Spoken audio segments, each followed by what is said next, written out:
I'll show you my small welding area inside the workshop. Indoor. I have another workshop outdoors, and then I have two clamps here. No, bench vices here. So I clamp the metal and then weld it here.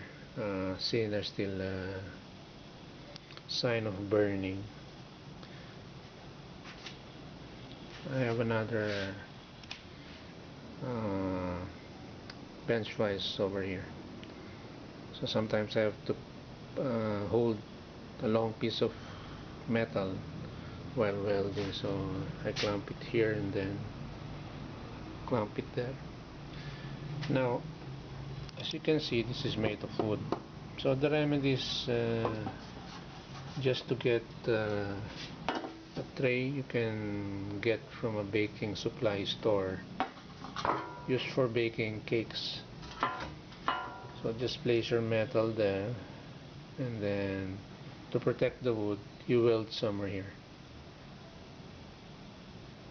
or you can extend this is just held by a vise. I can extend this somewhere here, so that if I'm welding over here, the splatter would just go down the floor. But if I want to weld something on top of the wooden workbench, I just place a protection made of metal. So this can withstand welding heat because it's for baking. But of course, if you touch the rod there, this might be damaged and you might create a hole over there. So anyway, supposing I'm welding this one,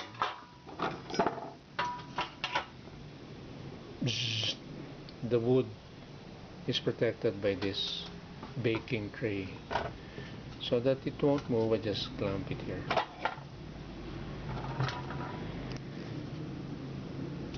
Now, if I don't want the piece I'm welding to move, so I have a hole here, so I can clamp the piece of metal here while I'm welding.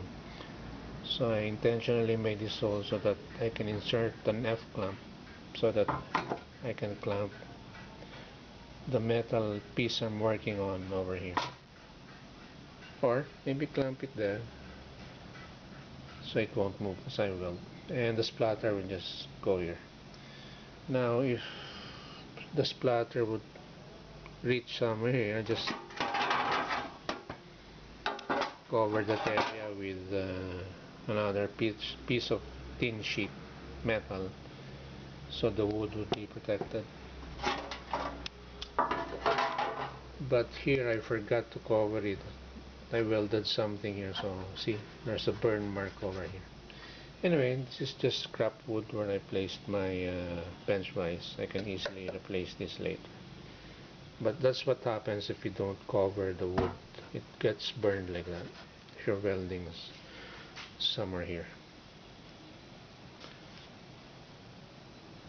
Okay, time for coffee. Oh yeah. I also placed the welding curtain here, over here, because if I'm welding, the splatter goes there. So to protect my things at the back, I placed the welding curtain here, so the splatter goes there and then down the floor. Also here, so that it won't hit the wooden floor. The welding splatter just goes over there. Here, I have a bandsaw here, so I covered it with a wooden box, so that although I'm mainly welding here, yet sometimes welding splatter goes here, so it's protected by this wooden box.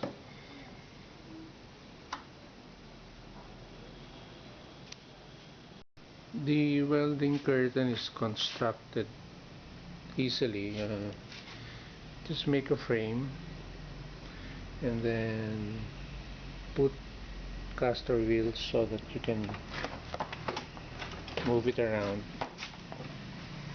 Do the same on this side. If you want, you can have another one here, but I usually just position the piece here and then weld in this direction so that the splatter will just go there and there. Because if I weld here, the splatter will go there, there, and over here. So I try to weld here so that the splatter will just go there. This is just linoleum. Just hang it there. If it moves around, just place nylon clips over there. This one, after putting it on top, it stays there. So if you want, you still clip it here. But for me, I didn't have to clip it anymore.